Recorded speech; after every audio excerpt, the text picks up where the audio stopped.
Oi, pessoal! Estamos aqui para mais uma gravação do podcast Revolta e a convidada de hoje é uma pessoa que eu tenho um carinho muito grande. Ela é artista, pesquisadora, professora de performance, que é a Tânia Alice. Seja muito bem-vinda. Muito obrigada, Jéssica. É um prazer estar aqui, poder contribuir nesse projeto que aborda assuntos tão importantes no curta e nos podcasts também anteriores. Obrigada. Imagina, é uma honra para mim ter você aqui. Quando eu comecei com esse projeto, né, de fazer o podcast e pensando nas mulheres e artistas, enfim, que eu queria convidar para ter essa troca, você foi uma das primeiras que veio na minha mente, assim, porque o nosso encontro na minha vida profissional como artista, eh, ele foi antes e depois, na verdade. Eu me entendo dessa forma, porque quando eu estava fazendo atuação cênica, tive a disciplina de performance com você, e aí ali foi um lugar quando você me convidou para eu fazer um processo de desconstrução. Eu não sei nem se você lembra disso, mas eu cheguei toda com as minhas construções de personagem, com a dona Marta, com a voz, e você uma voz, né, de uma idosa, essa coisa da Marta, e você chegou e me fez uma provocação, que na hora que você fez eu não entendi. Você falou assim, "Eu acho muito interessante isso que você faz de construção de personagem, acho isso muito bonito, mas eu queria que você se desconstruísse". E esse convite que você me fez, naquele momento, primeiro eu fiquei puta, né. Num primeiro momento eu não entendi, fiquei meio reativa, e depois, quando eu fui refletir sobre isso, eu falei: "Tá, onde seria esse lugar de desconstrução?". E aí eu voltei, na morte do meu irmão, né, e o voltar e usar desse acontecimento trágico da minha vida, que foi a morte dele, fez eu entender que eu poderia utilizar a minha vida como material artístico. Então, o Revolta, ele também vem desse lugar, de entender sobre me apropriar daquela situação, daquele trauma, daquela violência, dessas marcas, e ressignificar isso, transformar isso em arte, em performance, em roteiro, em podcast, né. Então, foi muito especial, assim, viver esse processo, ver esse processo e ele teve início com você. Então Uhum. ter você aqui hoje é muito incrível para mim. Que bom, eu fico feliz porque eu acho que talvez o retorno que eu mais tenho dos alunos ou das pessoas para quem eu dei oficina ou curso, eu sempre tive esse retorno: "Nossa, você mudou a minha vida". E eu tenho consciência que não sou eu, né, mas é a conscientização de que você pode transformar a sua vida em performance e que a maneira de resolver problemas em arte é uma via muito única e muito específica de você se entender também no mundo, rever as suas questões e você produzir saúde, você produzir cuidado, você produzir uma atenção a você mesmo, a sua história, você entender a importância da sua história, você entender a importância dos traumas também que marcaram a sua história e também dos momentos, incríveis, né, que foram marcadores e você poder transformar, transmutar eles por meio da arte produz um sentido muito grande para a pessoa, para o coletivo, cria uma sensação também de pertencimento, né, porque o as outras pessoas se conectam àquela vivência, então você cria também ali um grupo, e ao mesmo tempo você está produzindo saúde para você, está produzindo saúde para o outro e está se situando numa espécie de ecologia, assim, dos afetos, né, onde você tem um tempo de olhar para sua vida e transformar aquilo que não foi tão funcional, não foi tão produtivo de vitalidade, de alegria, de potência de vida, né, você consegue gerar isso por meio da prática artística. Então, quando eu sinto que eu consegui ser um canal para uma pessoa nesse lugar, eu realmente fico muito feliz e eu lembro bem desse momento. Sim, eu sempre te conto isso, né, eu falo que você plantou uma semente ali, naquele momento em mim, e eu te vejo, na verdade, como essa pessoa, essa artista, essa mulher que planta sementes nos corações dos alunos. E eu acho isso incrível, porque esse papel na educação e numa faculdade de artes é fundamental. né. Então você também, eh, eu acho que o que você quando você traz essa sua fala, você traz uma junção que eu acho que a performance faz, ela permite a gente, transitar, dançar entre vários lugares, sem precisar enquadrar, sem precisar colocar as coisas dentro de uma caixa. "Ah, agora é isso aqui, agora isso aqui é a técnica, nã-nã-nã", sabe, Sim. não. Então a gente pega esse tudo, né, sem precisar nomear cada coisa, né. Sim, você pega aquilo que está vivo em você, né, que está vivo no sentido ou de produzir dor ou de produzir alegria, mas algo que está pulsando em você, aquilo que faz teu olho brilhar, você vai usar como matéria viva para transformação. E eu acho que isso é muito interessante na prática performativa e de fato, assim, eu como artista docente, eu me importo muito com a transformação humana e afetiva dos alunos, né, eu olho muito para esse lado da formação humana, de manter o sonho, vivo, de manter a alegria, de manter a pulsação da criação artística, de manter esse conjunto de fatores vivos. É claro que também há uma série de técnicas, conhecimentos, texto, uma série de coisas, mas que eles não podem passar antes disso, né. Então eu acredito que quando a pessoa está nesse movimento de estar se reinventando, reinventando o mundo e acreditando que por meio da prática que ela está produzindo, ela está realmente modificando as coisas, eu acredito que nesse movimento o conhecimento ele vem naturalmente, porque aí você vai querer: "Ai, eu preciso gravar um vídeo, como eu vou fazer?". Então você vai correr atrás pelo próprio desejo de aprender as técnicas. Então as pessoas saem com as técnicas, mas as técnicas não estão na frente do processo. O que está na frente do processo é uma transformação, uma transmutação mesmo desses afetos que nos, anestesiam, que nos deixam para baixo, que nos deixam tristes, cansados, transformar eles em afetos e potências de vida que podem contagiar as pessoas também em nossa volta, né. Então, como artista docente, eu entendo muito esse lugar dentro dos projetos também que eu desenvolvo na universidade, né. Sim, e eu dentro, disso, eu vejo que esse processo também ele vai muito nasce desse lugar do eu, mas sempre em busca desse coletivo, desse nós, né, de uma preocupação, com o todo, com uma preocupação com o planeta, com o ambiente, com os sonhos das pessoas. Eu acho isso tão incrível, porque a disciplina que você dá na Unirio, que é a Fábrica dos Sonhos, da qual eu faço o estágio de docência, é uma disciplina que você está ali trazendo os alunos para sonharem, para realizar sonhos. Queria que você contasse para a gente um pouco mais sobre esse projeto, para as pessoas que estão ouvindo a gente que não conhece, contar um pouquinho. Então, a Fábrica de Sonhos, ela nasceu depois da pandemia, quando, de repente, né, a gente ficou enclausurado, né, quem tinha esse privilégio de poder ficar em casa, ficou em casa, mas voltou para as atividades com o corpo anestesiado, com o corpo cansado, com o corpo esgotado e sem sonhos, sem saber muito, sem conseguir acreditar no futuro.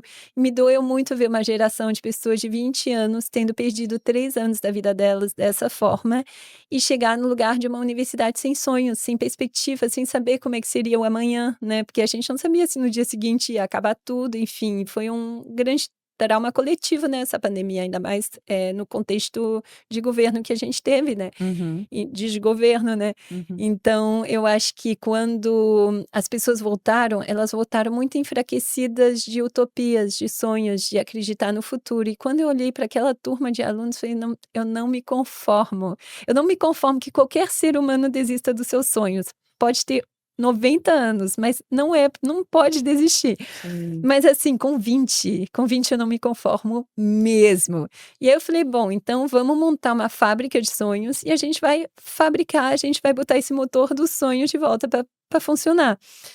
E aí a gente num primeiro tempo, né, você acompanhou, a gente faz esse levantamento para descobrir qual é o teu sonho genuíno mesmo, que não é aquele sonho que a sociedade quer para você, ou que o mundo quer para você. "Ah, meu sonho é ser rico, meu sonho é comprar um carro, meu sonho é receber um prêmio importante". Não, é aquele sonho de criança, aquele sonho que às vezes está esquecido. Então assim, desde então, né, isso foi se prosseguindo, né, a gente já realizou mais de 80 sonhos até hoje. Toda semana a gente realiza um sonho, então tem uma equipe que trabalha junto, feita de monitores, estagiários docência, bolsistas de integração acadêmica. Essa esse que é o núcleo duro dos Uhum. sonhadores, e aí esse núcleo duro ele vai, agregando também pessoas da turma, né, são alunos matriculados da Unirio, e essas pessoas também entram na equipe, em forma de revezamento. E aí a gente define o sonho, como ele vai ser realizado, e a gente tem uma semana para que cada pessoa assuma ou uma função de figurino, ou de caracterização, de cenografia, locação, dramaturgia. Então a gente tem que produzir esse sonho de uma forma incrível, inesquecível em uma semana, afinal é o sonho da vida da pessoa, então a Sim, gente não a pode fazer isso responsabilidade. sim, a gente não pode fazer isso de qualquer forma. E esse comprometimento com o sonho alheio, ele produz nas pessoas uma coisa que eu acho muito interessante, que é quando os alunos me falam assim, eu percebi que me empenhar pelo sonho do outro era tão gratificante quanto realizar o meu. E eu fico pensando: "Poxa, se a gente consegue formar uma geração de pessoas que pensam assim, eu Nossa, acredito que aí do ponto de vista social e ambiental a gente também tem avançado um pouco, né". com E certeza. é muito bonito, porque a gente já realizou casamentos, a gente já fez uma pessoa flutuar em cima de uma Vitória Régia gigante, a gente já subiu a trilha da Pedra Bonita para que a pessoa possa sentir uma sensação de liberdade, junto com o ritual performativo.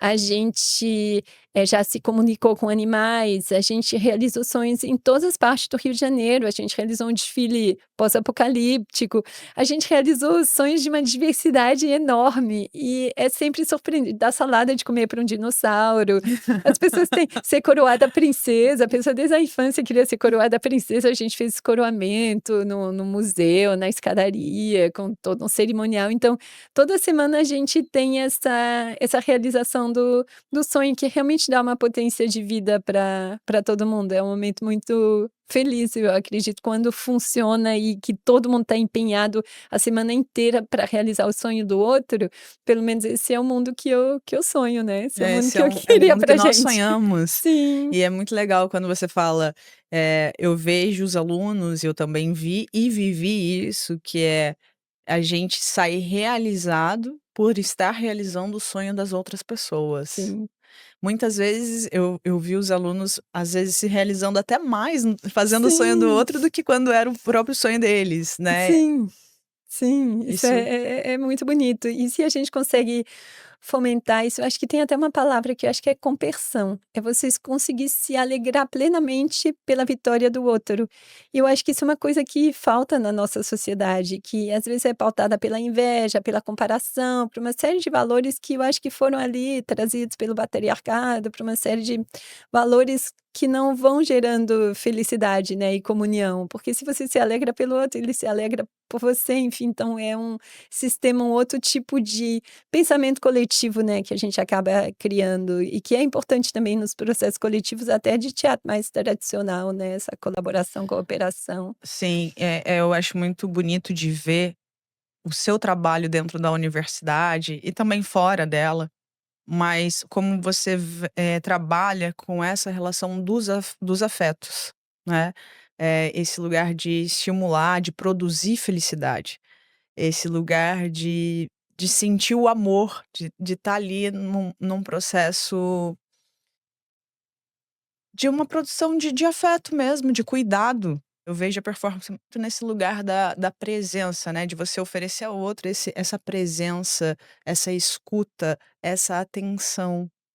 E hoje, nesse mundo que a gente vive, que é tão doido, eu acho que as pessoas elas estão em todos os tempos, mesmo menos no tempo presente. Sim, Então, é o excesso de futuro, que é a ansiedade, é o excesso do passado, que é a depressão, não diminuindo essas questões, claro que não, mas eu acho que a performance e o trabalho que você desenvolve faz os alunos e as pessoas, porque muitas vezes você realiza as performances em praças também, né, estarem naquele momento presente, se sentirem cuidadas, sentir que tem alguém ali que está escutando, ouvindo, dando afeto, né. é que eu acho que tem uma questão que é muito interessante nisso, né, às vezes a gente espera a felicidade como se ela fosse algo se a gente pudesse se comportar como um espectador passivo e até a felicidade chegar até a gente, ou então a gente projeta: "Quando acontecer isso, quando acontecer aquilo, eu vou ser feliz". E a gente não entende que ser feliz dá muito trabalho. é muito mais difícil você acordar às 3 da manhã, fazer uma trilha para ver o sol nascendo em cima da cidade, do que você ficar na sua cama. Uhum. Então, assim, a questão de ser feliz é uma produção. Do mesmo jeito que a gente produz infelicidade, produz adoecimento, produz ansiedade dentro desse sistema, dessa somatopolítica, né, que a gente vive, do mesmo jeito que a gente produz essas emoções, negativas, da mesma forma a gente pode produzir também, e aí é uma engenharia, é uma tecnologia mesmo de si, do outro, da escuta, a gente pode produzir também, vitalidade, saúde, uma série de questões por meio da prática artística. Então acho que é até curioso, né, porque a gente vive um momento na era da inteligência artificial, onde todo mundo está meio: "Ai, será que vou ser substituído pela IA e tal?". Mas eu acho que a gente, paradoxalmente, como artista, a gente oferece coisas que nenhuma IA vai jamais oferecer, porque a A gente oferece uma experiência. escuta empática, uma escuta verdadeira. A gente oferece presença corporificada, escuta, não uma escuta, mecânica, né, uma escuta pelos poros, uma escuta pelo corpo, uma escuta da presença.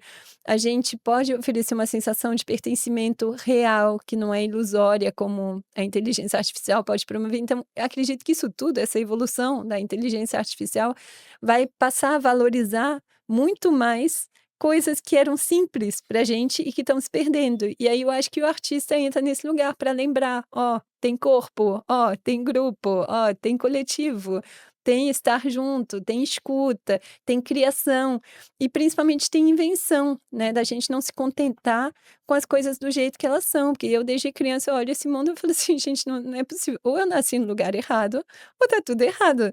Mas assim, eu preciso fazer a minha parte, eu preciso investir toda a minha energia possível para que as coisas dentro do meu pequeno plano de alcance, para que elas melhorem, para que as pessoas sejam mais felizes, que elas aproveitem mais a vida. Porque quando você pega pesquisas, por exemplo, feitas com pessoas em fim de vida, nenhuma pessoa em fim de vida, tem uma pesquisa que a Elizabeth Kubler-Ross fez com pessoas em fim de vida, quais eram os arrependimentos maiores delas. Você acha que uma pessoa falou que ela queria ter pontuado mais no currículo Lattes dela? Uma outra que ela queria Certamente ter não. comprado aquele vestido que ela tanto queria. Não, as pessoas falam as mesmas coisas: "Queria ter passado mais tempo com os meus amigos, queria ter feito mais coisas que tinham sentido, queria ter vivido com mais calma, com menos pressa, aproveitado mais", são as mesmas coisas. E eu acho que nesse movimento de aceleração que a gente vive, né, a arte, ela, a performance, né, nos espaços públicos, nos diversos lugares, ela é uma maneira de você: "Opa, uma outra realidade é possível. Não, espera aí, deixa eu repensar um pouquinho isso aqui".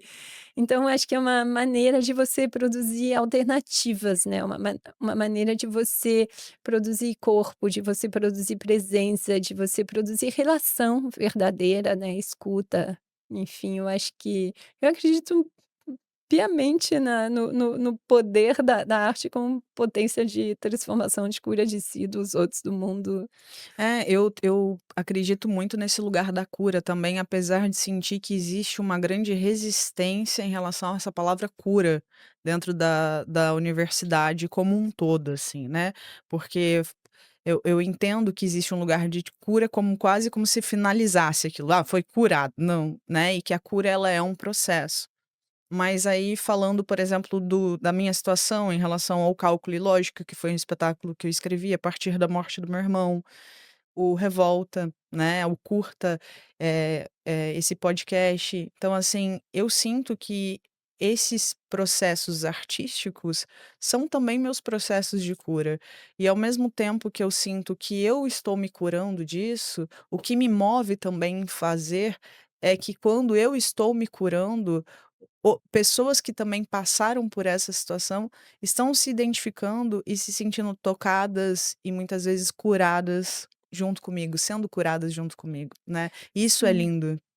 Sim, eu vou te contar até uma coisa curiosa, assim, uns 12, 15 anos atrás, a palavra banida na universidade era espiritualidade. Você não podia falar de espiritualidade. Você falava num mestrado, num doutorado, vinha toda a banca: "Oh, meu Deus, que não pode, que não sei o quê, que não". Agora o ranço é com a cura.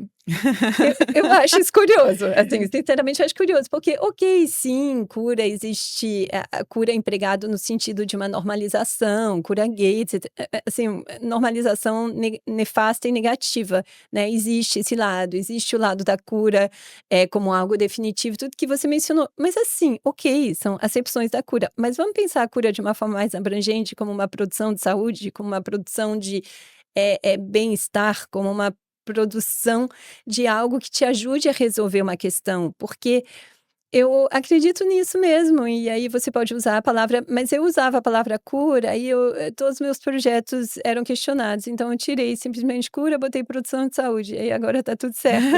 Mas eu acho que é a mesma coisa que eu tô Aham, dizendo, eu só sim. tô usando outra palavra. Então a universidade, ela curiosamente demoniza sempre noções de espiritualidade, de coisas que escapam um pouco da lógica racional, mas eu acho que se a gente tá em busca também de outras epistemologias, que a gente está no momento de rever os nossos moldes de conhecimento, de abordagem, integrando outras formas de conhecimento, deixando de entender o saber puramente e exclusivamente eurocêntrico como única fonte de saber. Então, acho que se a gente está nesse momento de repensar qual que é o verdadeiro conhecimento, eu acho que também a integração dessas palavras, como cura, como espiritualidade, elas fazem parte, relação à terra, essas questões todas, eu acredito que elas fazem parte de uma nova maneira também de você pensar a arte dentro da universidade, né, que não é uma arte, dentro e fora, né, que não é uma arte produtora de objetos, mas uma arte produtora de outras sociabilidades, de relações diferentes, de relações que vão gerar potências, que vão gerar encontros. Então, eu acredito que isso tudo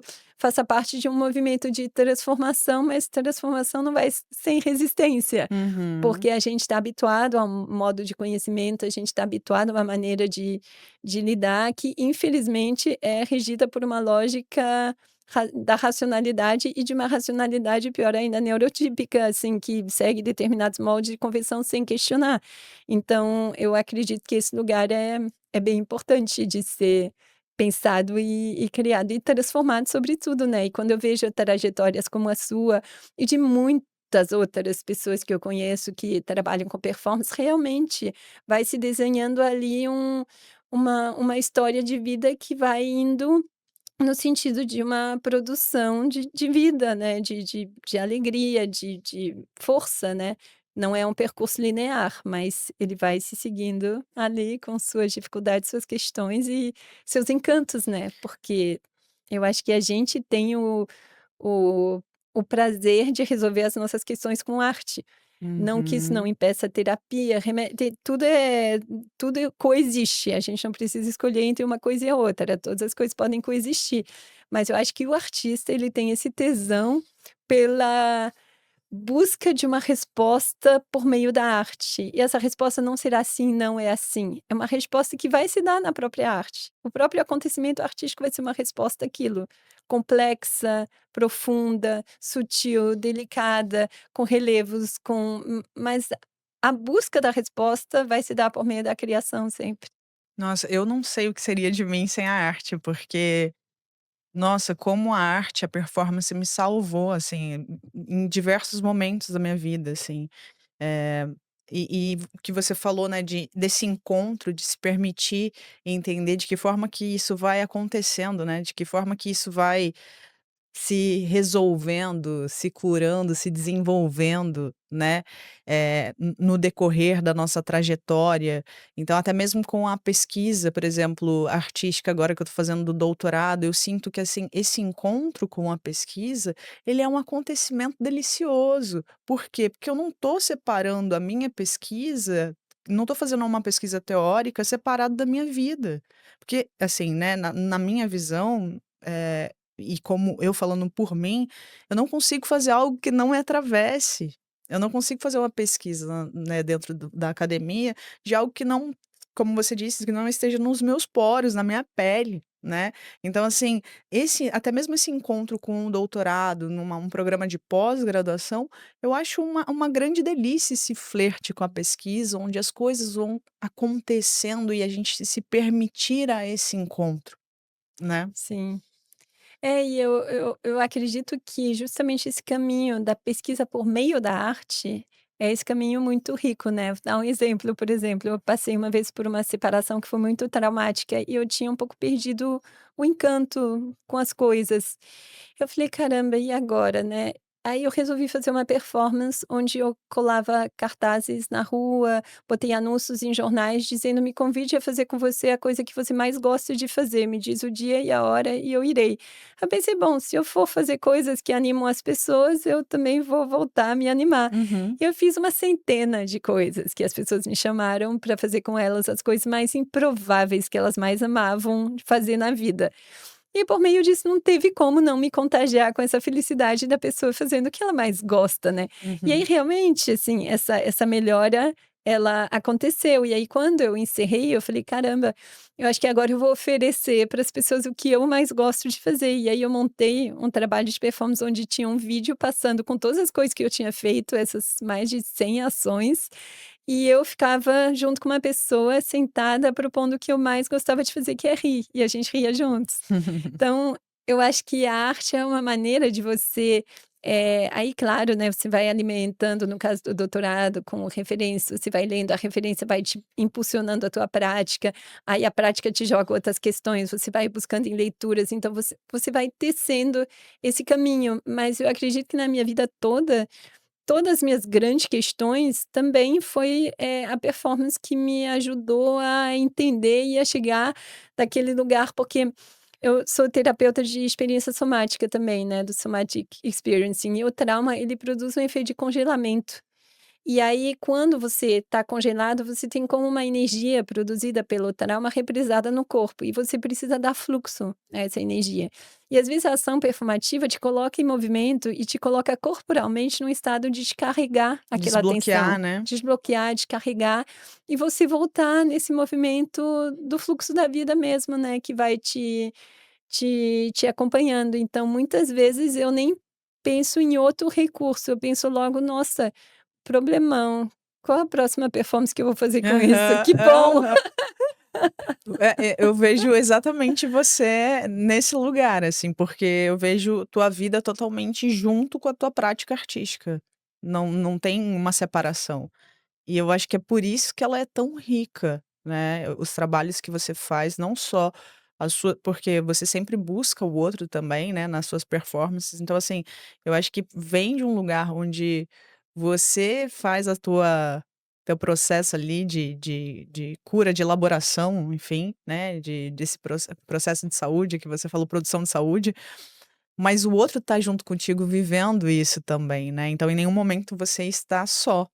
É uma reverberação, porque, por exemplo, na performance, quando teve os terremotos no Nepal, era uma fase que eu estava profundamente mergulhada nos retiros budistas, nos estudos budistas, e quando esse terremoto aconteceu, eu fiquei muito consternada, porque eu falei: "Como pode um país que fica consagrado à religião, a uma série de questões, né, a meditação, sofrer um tal ataque".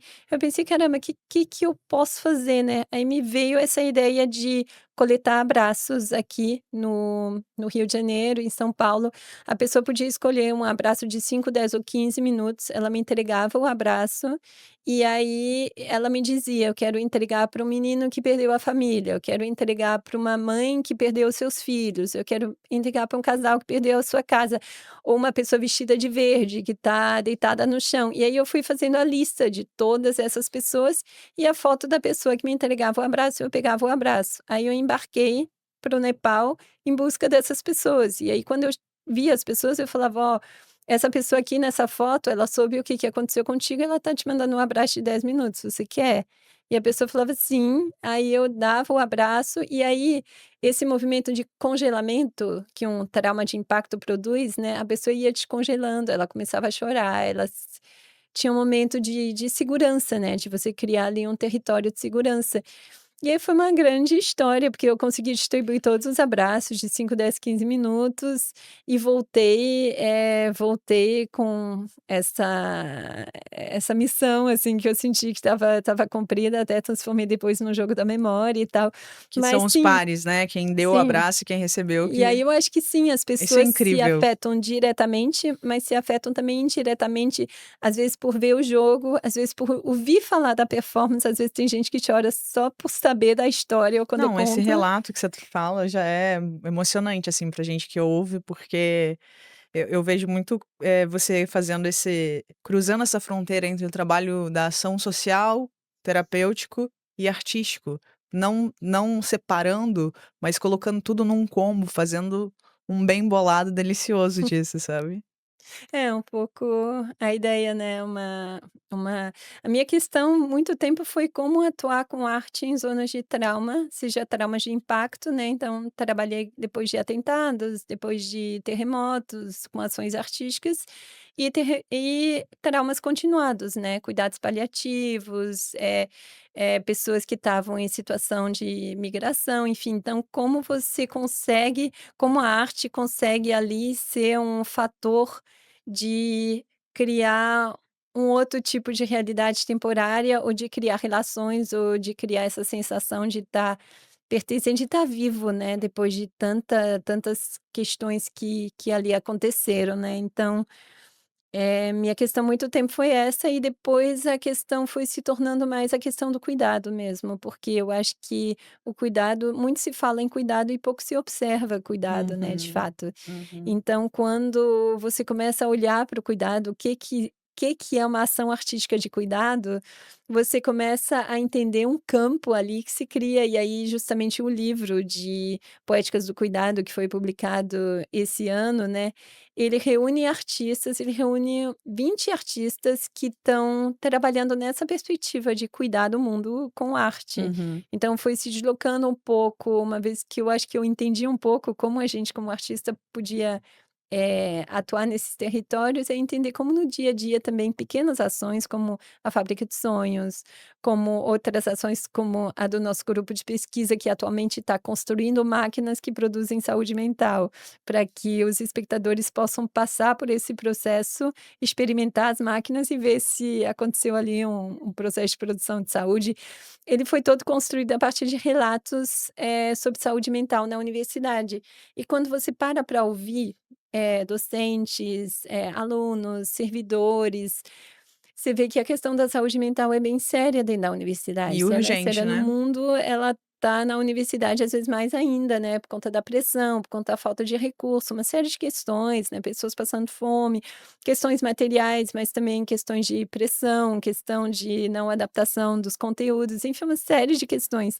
E aí a gente está também nesse processo de investigação, então eu acho que o olhar, ele é simultâneo, porque eu não consigo muito separar eu e o mundo. Eu acho que é tudo uma coisa só, mas eu acho que se eu olho para o outro, eu estou olhando para mim, se eu olho para mim, eu estou olhando para o outro, e se eu realizo do sonho do outro, quantas vezes esse semestre as pessoas falaram: "Ah, meu sonho, seu sonho também é meu sonho". Sim. Então quantas vezes, né, que eu acho que é um grande mito do indivíduo.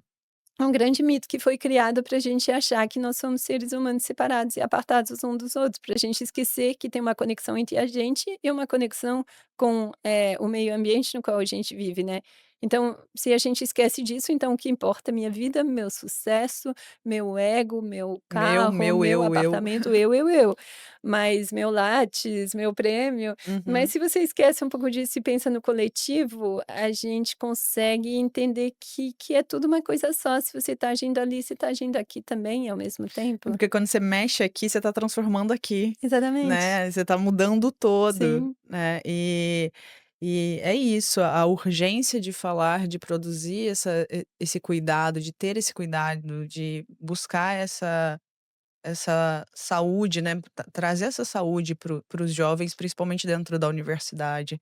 Você é uma das poucas, se não não vou falar única, porque eu conheço outras pessoas que também fazem esse trabalho de uma forma muito bonita dentro da universidade, mas foi a primeira pessoa que eu tive um contato claro, que trabalha esse lugar do afeto, do cuidado, de se preocupar com a saúde mental, emocional dos alunos, sabe. Porque é aquilo, você traz junto, obviamente, a teoria, você traz toda a parte, acadêmica necessária para o curso, mas você dá um outro tipo de suporte que eu acho que para os alunos que eu sinto muitas vezes falta disso dentro das universidades.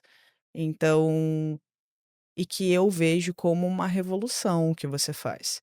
E eu imagino, obviamente, porque de alguma maneira eu também já vivi isso, essa resistência em relação a esse trabalho, né. Sim. Que a gente de alguma maneira a gente vai ali também contra um certo sistema de crenças, de alguns enquadramentos, enfim, né, mas isso na vida também. É. Eu acredito que nesse setor, eu sou uma pessoa autista, né, sou uma artista autista, eu acho que me ajuda muito a ser autista, porque eu não entendo as hierarquias, eu simplesmente não entendo. Eu não entendo por que que uma pessoa é mais importante do que a outra, que não faz o mínimo sentido, porque a gente costuma entender aquilo que faz sentido pra gente, né. Isso, por exemplo, não faz o mínimo sentido pra mim, então eu já não, mas eu vejo O que que isso não faz sentido? Ah, hierarquias, sim. hierarquias. O diretor é mais importante que o aluno, o professor está acima do aluno. Essas hierarquias, eu simplesmente não fazem mínimo sentido pra mim.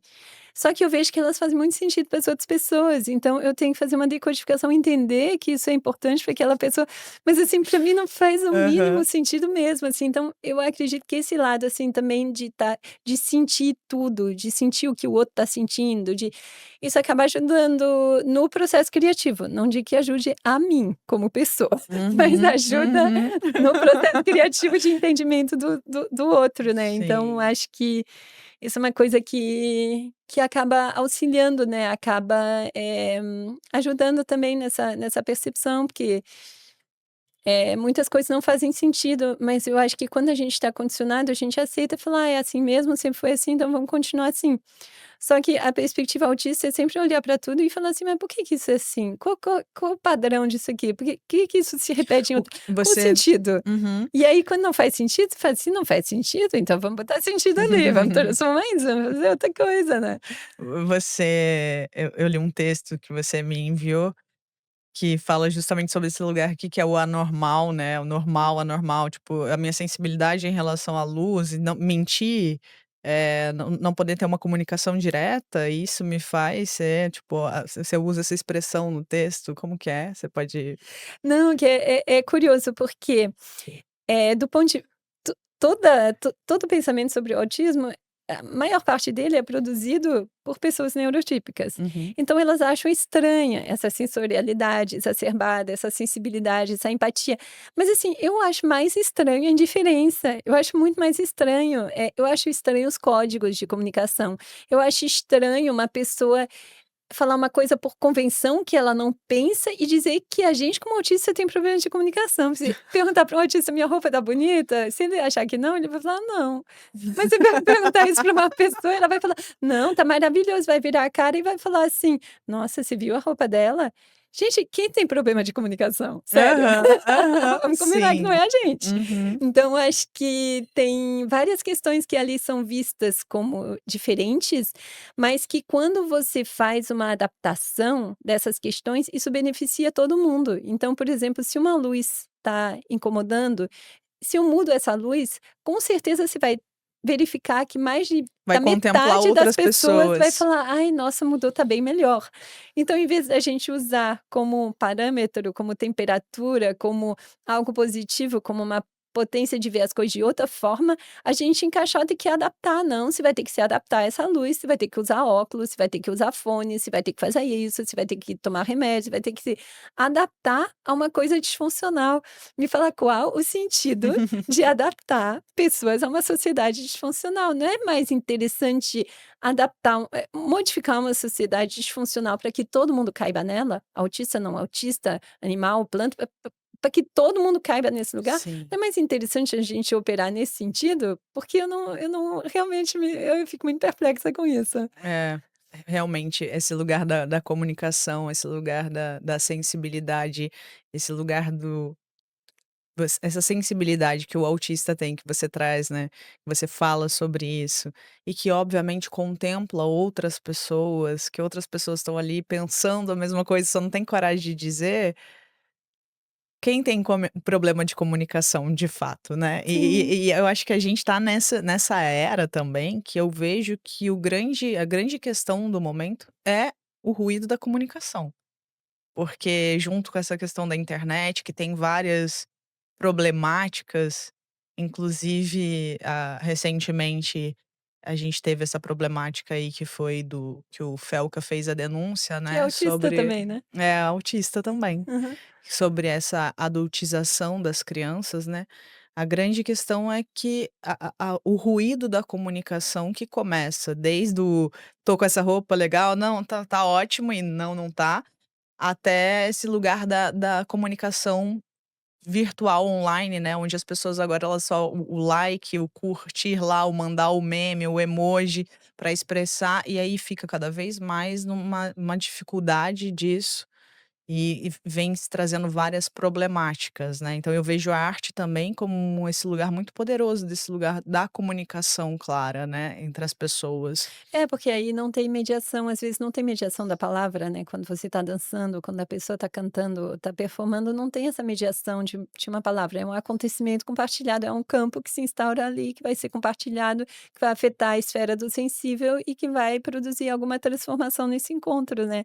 Então, tudo é uma questão de comunicação, das guerras até o dia a dia, né. Uhum. Então, acho que essa questão da gente pensar na arte como um espaço de uma comunicação, de uma presença real e sair dessa questão das redes, que eu achei fundamental o trabalho dele, eu achei de uma generosidade, né, falando do Felca, achei Uhum. de uma generosidade, de uma lucidez e de poder alertar, né, e que tem tudo a ver também com esse projeto, né, Revolta, assim, essa questão da proteção do outro, de olhar para o outro, né, e de você ver como às vezes os próprios pais não somente deixam de proteger as crianças, mas ainda expõem propositalmente as crianças, Sim. empurram elas no fogo. E para quê? Para monetizar. Para monetizar, elas estão aniquilando a sensibilidade da pessoa, o futuro da pessoa, elas estão expondo pessoas. Transformando as crianças, os adolescentes em produtos, né, em mercadoria. Exatamente. Isso acontece também no campo do autismo, com mães, pais filmando as crises das crianças, as crianças totalmente indefesas em crise sendo expostas na internet. Isso deveria ser proibido. Isso não pode existir, gente. Isso não é possível. Tem que ter uma regulamentação ali. Então, eu fico muito feliz que ele tenha feito esse vídeo e que tenha esse alcance, né? Porque a gente acaba gerando um tipo de verdade também, né? Existe aquele livro, né? O Perigo da História Única, né? E a Uhum. maneira como a gente estigmatiza pessoas, em vez de acolher a diferença e de se abrir para a singularidade de cada pessoa e principalmente para a potência criativa de cada pessoa, é uma questão muito séria, né, a gente encaixota: "Ah, esse aqui é isso, esse é bipolar, esse é", e aí a gente fecha, esse é depressivo, em vez de se interessar a história da pessoa, o que que ela viveu, como foi o acontecimento todo da vida dela, como ela chegou ali, como ela consegue transformar aquilo, como ela consegue fazer algo político a partir do pessoal, como ela consegue transformar isso e dar essa dimensão outra, né, então realmente eu acho que é uma grande questão. Sim, sim.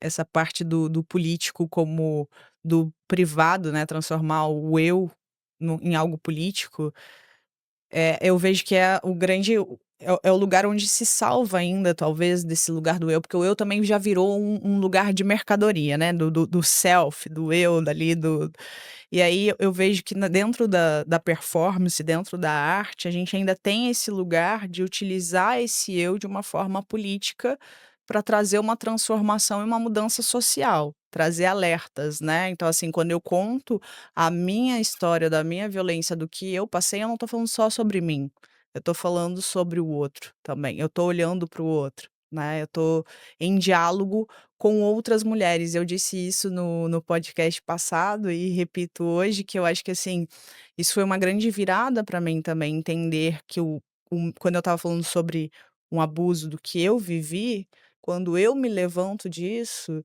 eu também levanto milhares de mulheres Sim, junto comigo, né. sim. Quando eu alerto também sobre isso, eu também estou ajudando muitas famílias, muitas mães, muitas crianças e mulheres, né, e o trabalho que o Felca fez é justamente disso, porque ele com a visibilidade que ele tem, ele deu visibilidade e botou o holofote, a luz, digamos assim, em cima de algo que realmente é importante, porque assim, quantas pessoas estavam ali vendo o trabalho que estava acontecendo, e aplaudindo e consumindo? Né, então assim, eu falo sobre isso, tem muita gente que vai e tira foto de criança e, bota ali uma roupa de adulto na criança, bebê. de salto alto, as dancinhas, né, porque tudo é vender e aí acham equivocadamente, não tô aqui para julgar, mas assim, do que a gente observa e que muitas vezes até mesmo nós caímos nesse lugar, mas de achar que isso é a felicidade, né, de mostrar, do expor, né, Sim. e se distancia. Então, eu vejo a arte como realmente esse lugar desse vetor de revolução e numa contramão desse lugar também, né, numa contramão desse lugar do se vender, porque eu, como artista, não consigo eu achei muito engraçado, chegaram pra mim e falaram assim: "Ai, faz um TikTok aí pra você", sabe, vai fazer umas danças, isso há alguns anos atrás, na época acho que da pandemia, principalmente, "Você tem que fazer um TikTok, faz umas dancinhas lá", eu falei assim: "Gente, mas não é isso", assim, sabe, não tô julgando quem tá ali, mas não é muito a vibe do que eu busco, né, e isso foi um boom que se tornou totalmente descontrolado. E aí a gente chega no lugar das crianças e tudo que está por trás disso, né. Que eu falei que a criança, né, hoje em dia, se você chegar numa sala e falar: "Quem daqui já sofreu alguma tentativa de assalto presencial?" para o adulto, ninguém vai falar, algumas pessoas podem levantar a mão, mas uma questão de golpe por celular, de tal, Uhum. maioria das pessoas vai falar: "Ah, toda semana eu recebo alguma Sim. mensagem de São Paulo, uma ligação de São Paulo, de qualquer DDD possível, de alguém tentando dar um golpe". E a criança é a mesma coisa, né, o pedófilo, ele só migrou de lugar, hoje ele tá na internet, só que a criança ela não tem essa sagacidade, de alguma maneira, essa maturidade de conseguir entender aquilo e cai nesse lugar, né. É, cai, né, em troca de likes, de monetização, de prêmios, da recompensa dos pais, do elogio dos pais, enfim, uma série de coisas, né, que vão incentivando isso, e aí vai criando esse ciclo, que é um ciclo super abusivo e que não protege as crianças, não dá infância, né, para as crianças, assim. Então, acho que realmente essa era da digitalização, ela é o último processo, assim, de consolidação do projeto capitalista, assim, porque aí você tira as pessoas mais ainda do corpo, você joga ainda para virtualização, você joga para um lugar de abstração, então todo mundo pode escrever as mensagens mais agressivas, pode fazer as coisas mais perversas, mas tá protegido atrás da tela, né. Então a gente gerou ali um espaço onde o corpo sensível, ele tá totalmente, anestesiado, né, um espaço de muito pouca delicadeza, né, um espaço de muita violência, muita agressão, muita exposição, muita, exposição de pessoas, cancelamento, linchamento, uma série de questões que, assim, eu fico até com pena dos psicólogos hoje em dia, porque sinceramente, é tanto problema novo que estão surgindo e que a gente observa, né, ansiedade, tudo, assim, explodindo, né, as pessoas ansiosas, preocupadas, porque além da vida, do dia a dia, ainda tem a vida digital, né, você ainda tem que Sim. zelar pela vida digital, então a gente, como artista que já tinha que trabalhar, conceber, escrever, produzir, realizar, dirigir, atuar, captar dinheiro, escrever edital e tal, ainda tem que se divulgar nas redes, né, então ainda tem que É ficar mui se promovendo, fazendo dancinha é no muito TikTok. trabalho, né. Então é um trabalho a mais, Uhum. né, que a gente criou pra gente, né, quem inventou isso pra gente foi a gente, né, então quem tem capacidade também de desinventar isso pra gente é a gente também, né, então acho que a gente precisa, pensar isso também de uma forma mais cuidadosa, né. Com certeza, com certeza. E pensando nisso que a gente está conversando, eu vejo que nesse lugar desse cuidado, de pensar sobre esse lugar desse mundo digital e de maneiras da gente combater isso, né, de alguma maneira e seja através de produção artística, da escrita. Eu sei que você tem 3 livros que eu falei para você, traz os seus livros hoje para a gente poder Sim. também, mostrar para as pessoas, né, para elas conhecerem mais o seu trabalho. Então queria que você mostrasse os teus livros para a galera, poder Obrigada. contar um pouquinho sobre eles. Então, na verdade são vários, eu trouxe os 3 últimos, Uhum. porque eu sou apaixonada por escrever e, assim, são livros não exatamente meus, eles foram uma construção coletiva, então vou falar um pouquinho, bem rapidamente de cada um. Esse é o último, essa caixinha de remédios aqui, Poéticas do Cuidado. Ele é um livro que foi construído nessas entrevistas que foram feitas junto com 4 bolsistas também de iniciação científica, Felipe Gimenes, Marcos Uan, Bela Barpe e a Júlia Bruck. Nós entrevistamos diversos artistas do Brasil que trabalham com poéticas do cuidado, onde a gente olhava o trabalho deles e falava: "Nossa, essa pessoa realmente tem um cuidado com os outros no trabalho artístico dela". Então, é a reunião dessas entrevistas ali que é uma mais interessante do que a outra, né, é um panorama bem diversificado aí, nós temos Transarien, Dani Visco, Danilo Pasdorf, Rita Von Hunt, Marcelo Ast, Renata Carvalho, enfim, uma série de pessoas que estão ali nesse livro. Temos tô me sentindo muito show aquele programa, né. Nós temos também aqui, Maravilhoso.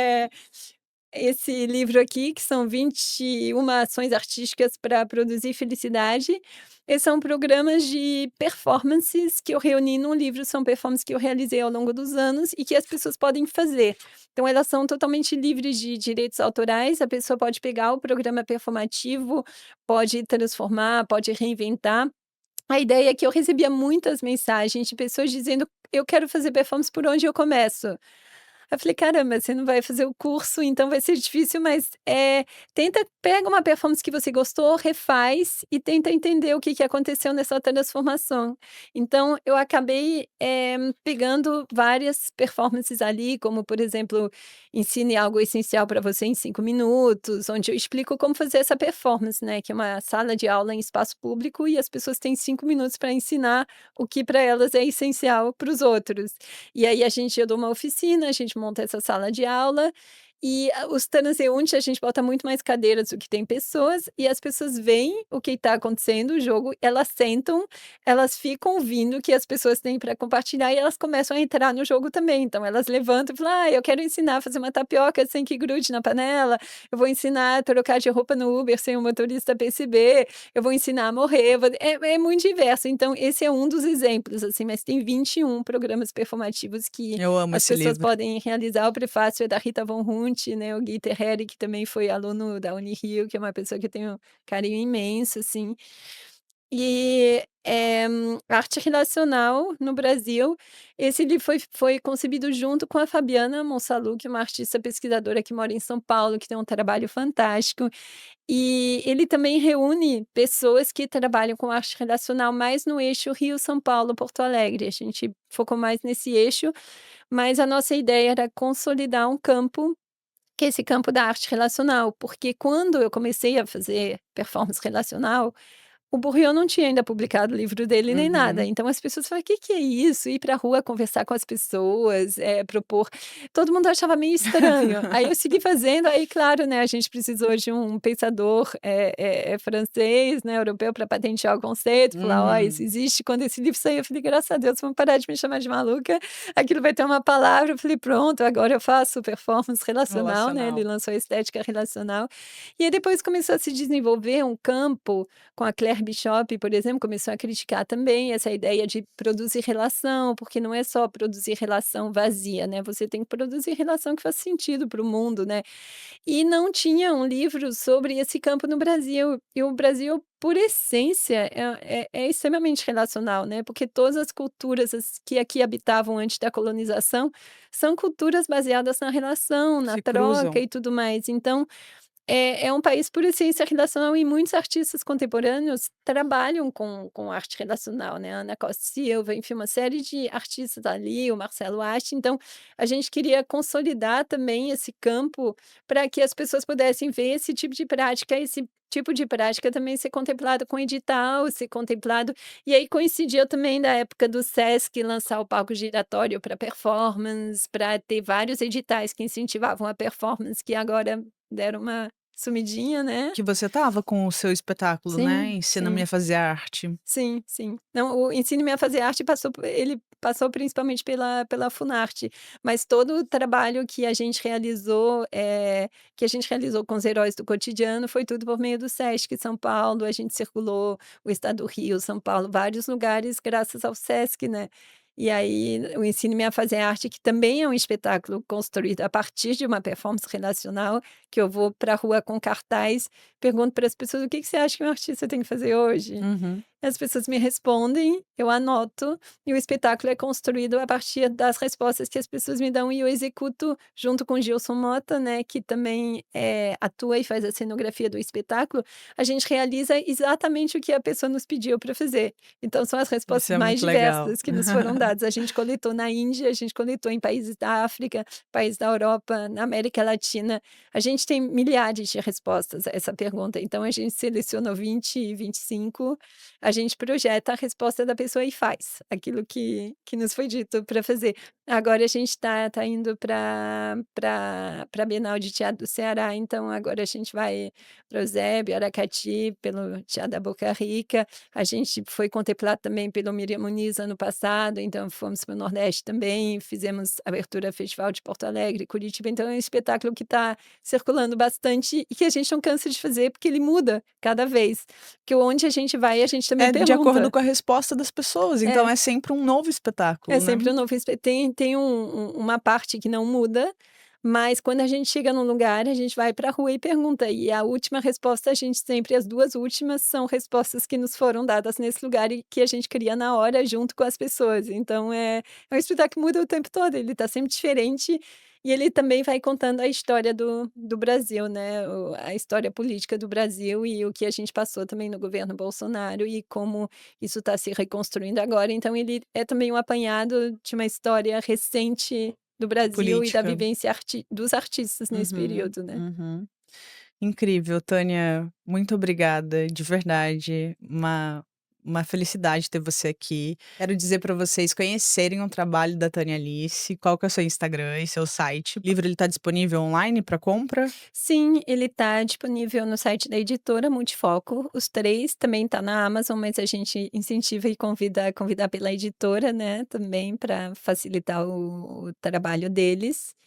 E todos os textos também, que contêm um pouco essas reflexões que a gente teve aqui juntos, as performances, os trabalhos, tudo você pode encontrar no meu site, que é www.tanialice.com.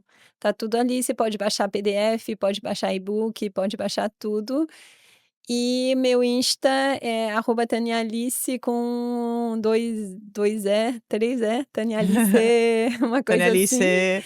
E o Insta do meu cachorro, que é fofo, Buda Ah, o Buda, a Performer. gente não falou sobre o Buda, mas vocês podem conferir o Instagram do Buda, porque vale a É, pena. porque ele é fofo, ele Ele é ele é o ser mais incrível. fofo desse mundo, É, então se tem um Insta pra te fazer feliz, é o Insta dele. com certeza. Muito obrigada, Eu que te obrigada de agradeço, Jéssica, coração. tenho um imenso carinho e admiração também pelo seu trabalho e fico muito feliz de ter compartilhado esse momento aqui contigo. Muito obrigada. Imagina. Sigam a gente no Instagram, é @curtarevolta. Sigam a gente também lá no Spotify e até a próxima.